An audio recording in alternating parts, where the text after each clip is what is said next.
want to start here, and this is probably something that we're going to have to talk about several times because it's really hard to understand. But we've talked about it once before over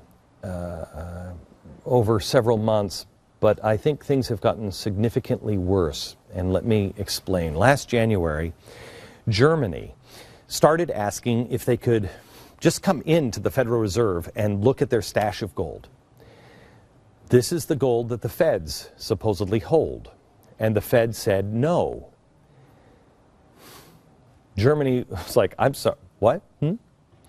Well, not surprisingly, Germany announced soon after that they wanted their gold back because they weren't even allowed to see their gold. That got them a little nervous. They said, we want to repatriate our gold from the Fed.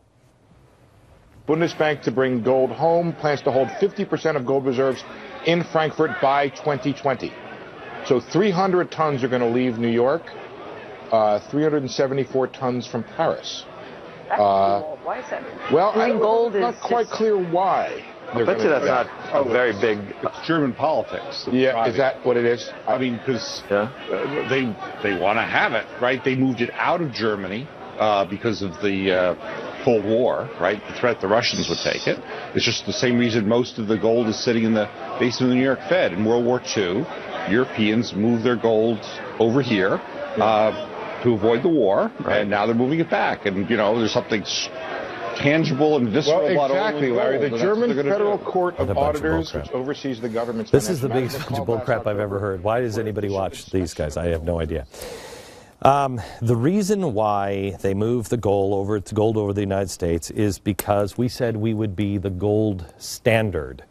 Yes, they wanted to move the gold over here for security reasons, etc., but we promised them that we would never go off the gold standard, and we didn't until the 1970s. Why do they want to move them over? Well, there's something to tangible gold. Well, no, not if you believe in this. What's the difference? But if you say, hey, can I get into that bank and see my money? And the bank says, no, I don't think so. Don't you say I want to take my money out of that bank and I'm going to store it someplace else? So the gold supposedly has been sitting in the vaults since the 1950s. And, you know, it shouldn't take any more than a little bit of swiffering before you send it back. But the Fed said that it's going to take until 2020 before they can return that gold. 7 years. Now, why would it take 7 years to dust something off and ship it out? I mean, we have FedEx. I know you're not going to send FedEx, but we have cargo planes. Now, that's what they said last year. They were going to make their first payment on that over the holidays, and they did. But something happened along the way. Apparently, we had to melt their gold bars down. The Fed claims that about 6,700 tons of gold from Germany is in their vaults. What Germany is asking to get back is 300 tons, 5% of their stack. Shouldn't be a problem. It's been a year since they requested, and the U.S. has just sent back 37.5 tons. That's 50 tons short of what we need to send each year to meet Germany's request by the deadline. We didn't even hit the first payment. Okay, that should, if I'm German, that makes me nervous. Wait a minute, you promised you'd send all of the first year, and you only sent half of it. What's the problem here? And here's the disturbing part, even more disturbing. The reports that are coming out now is that the gold we sent them over the holidays was melted down and recast. This is important. It begs the question, why?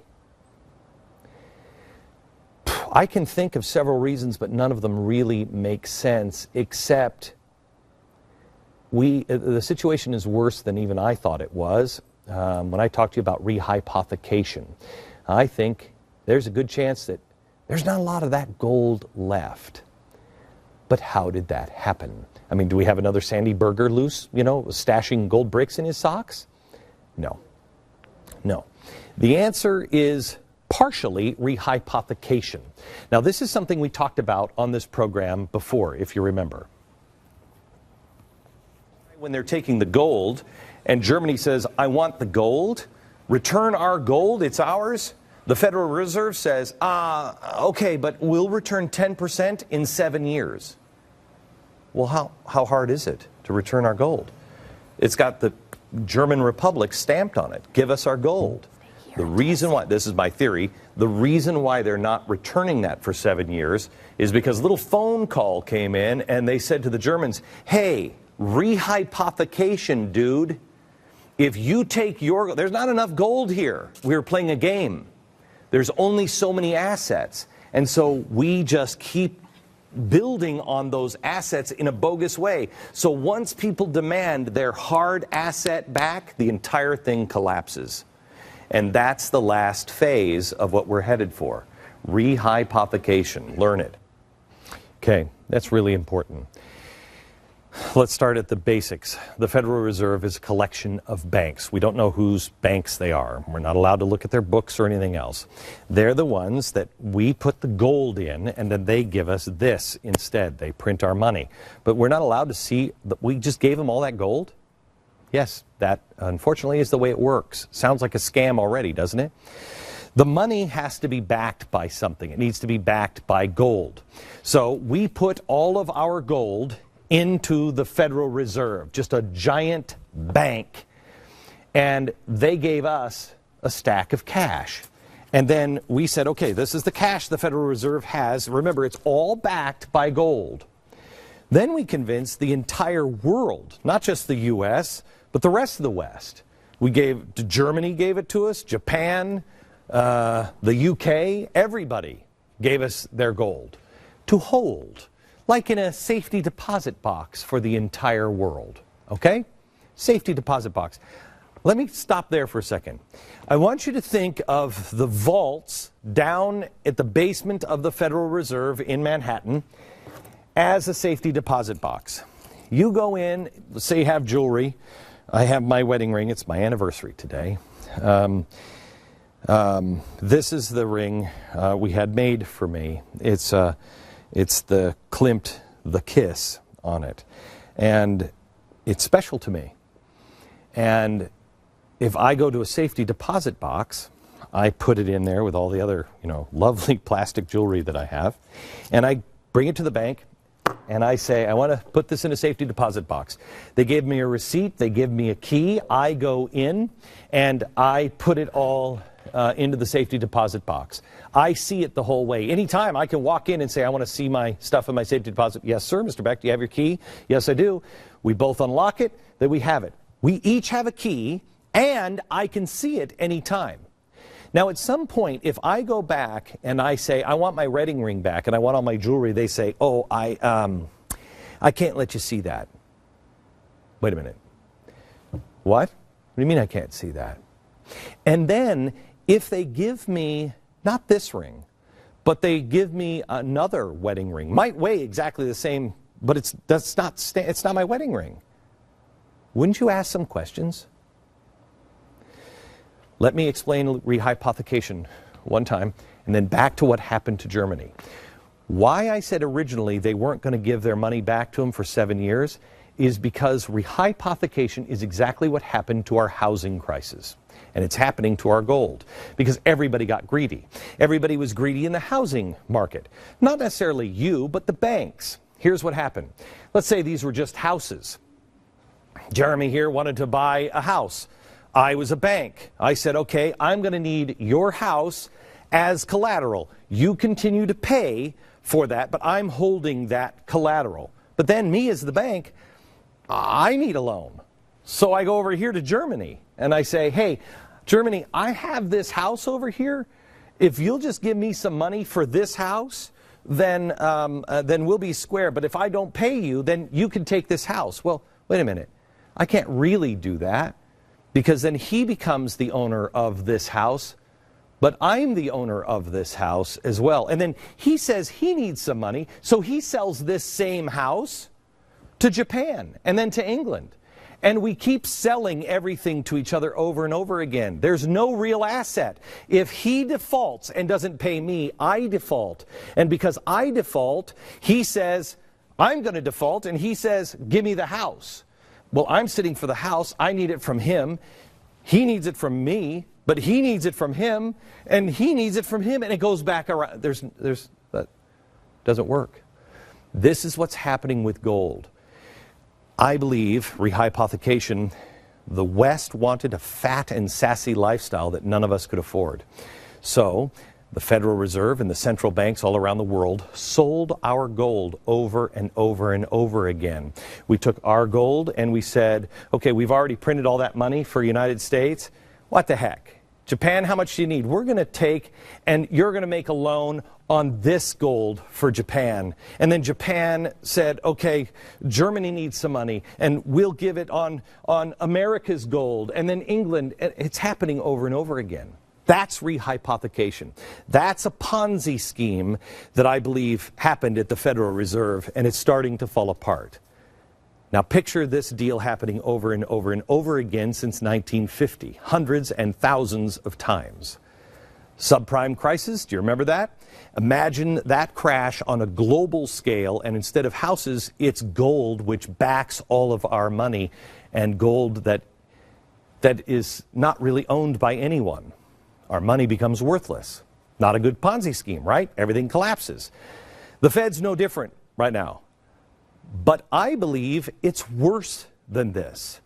I believe not only did they rehypothecate all of the gold, but they also said, you know what? I'm going to sell this to somebody else because I, as the bank, also want that money. Oh, and I'm going to take the German money, this gold, and I'm going to sell this one to somebody else too, because I as a bank need some money. Forget about the countries. We've already sold the gold to each other over and over again, but then they just started taking the gold and selling it themselves. Wait a minute. The Federal Reserve, remember what got me here, is the Federal Reserve cannot pay Germany back a relatively little sum that happens. A little sum, not this big box, just a little box of their gold. They can't do it.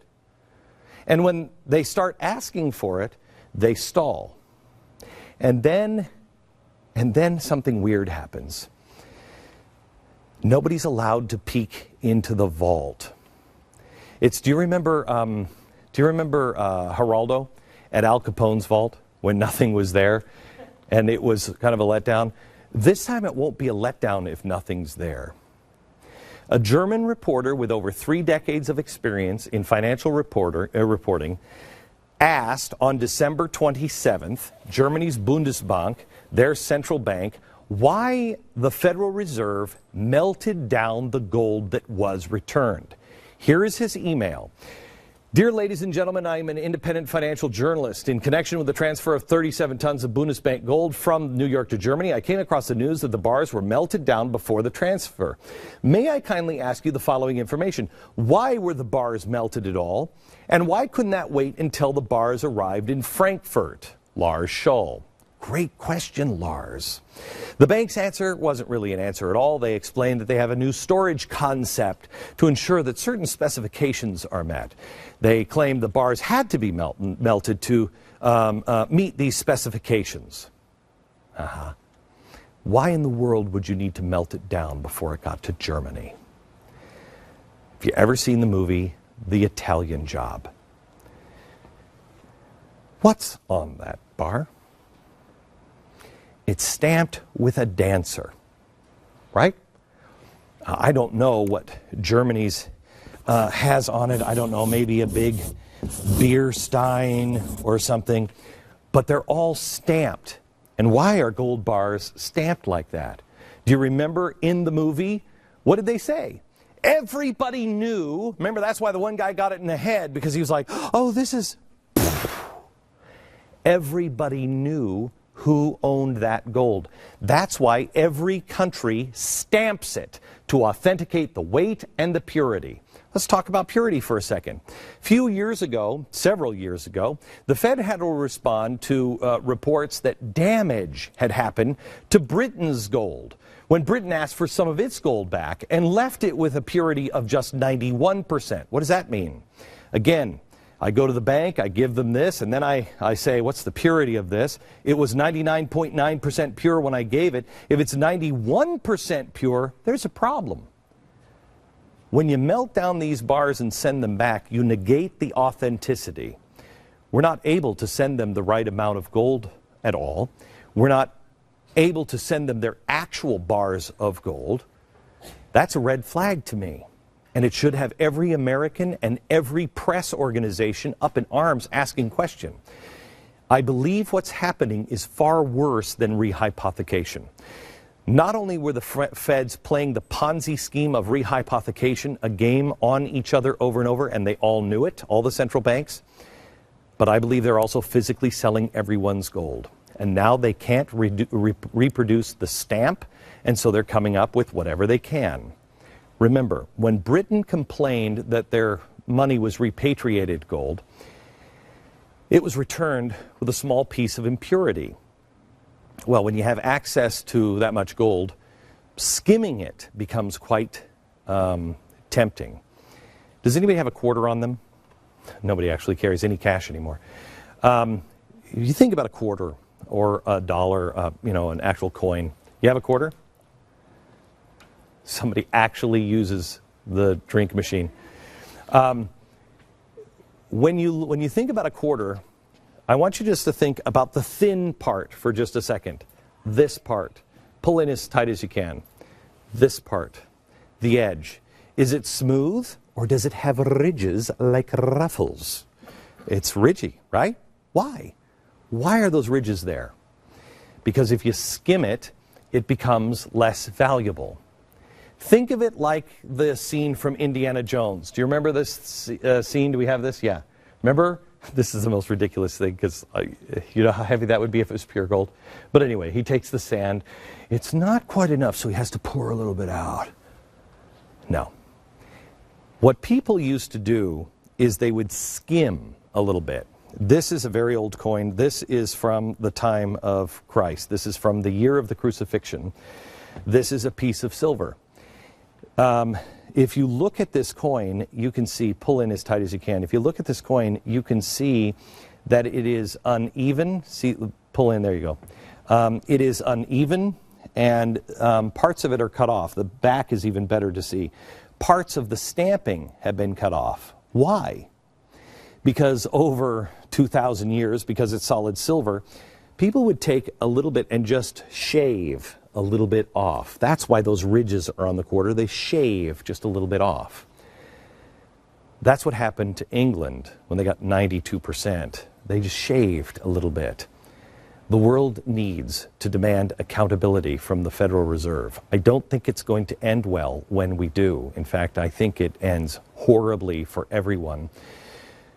But better face the facts right now. The world needs to demand to see proof that America still has its gold and we still stand for something. Now, maybe this is just a giant mix-up and all of it can easily be explained by coincidence. I can't think of a way it does. My gut tells me that's not the case. It tells me the more likely scenario is the Fed is playing games, more specifically stealing through a massive Ponzi scheme.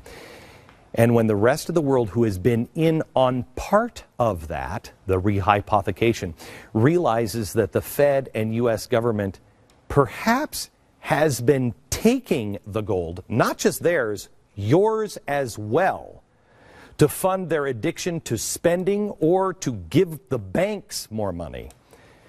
There is nothing of value in those vaults, and there is nothing that anyone will put any trust in. The chickens come home to roost. We have never seen theft like this before. How would you feel if you went to the bank and they couldn't give you back anything, your wedding ring or any of your other valuables? When you got back, they handed you this, except it really was plastic, but it wasn't plastic when you gave it to them. That's what's happening, I think, right now. And it's happening to Germany And it will at some point happen when people all over the world, and hopefully our country, start demanding to see the vaults and the gold. When the people busted down the doors only to find nothing, what happens to those bankers? What happens to Americans? You will be blamed for stealing the world's treasure. America is the globe's banker, and it is only a matter of time before all of the world, and the rest of us as well, find out we ain't got nothing. Who does?